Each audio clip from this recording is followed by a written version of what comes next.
First and foremost, let me just clarify that we are not quote-unquote tolerating their presence. No? In fact, we're challenging them every single day.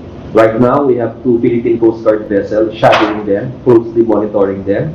We have sent assets also from the armed forces and from the Philippine Coast Guard, aerial assets, to continue monitoring them. And our maritime domain awareness has been focused specifically on the presence, the illegal presence of the Chinese Coast Guard vessel.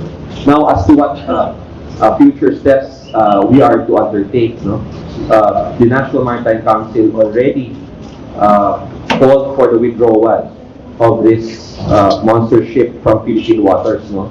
The NMC issued a statement yesterday asking the Chinese government to withdraw this monster ship because it is clearly an it's an illegal presence in our waters. No? But insofar as the objective of this presence, which is to intimidate our fishermen and intimidate us, no? We can clearly state that the intimidation tactics are not successful and that we remain resolved, no, to support our Filipino fishermen, and we will not stop challenging their presence within Philippine waters.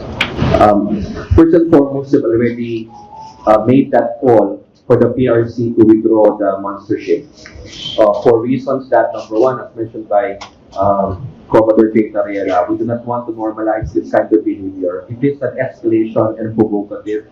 And the presence of the monster ship, 77 nautical miles off Capones Island in Zambales, is clearly not acceptable. But since we have mechanisms, diplomatic mechanisms with the PRC, we will utilize all of those diplomatic mechanisms.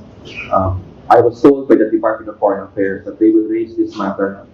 They have already issued a diplomatic protest against the presence of the monster ship, and that they will exhaust diplomatic efforts to also relay this message to the PRC that the presence of the monster ship is illegal and acceptable to the Philippine government.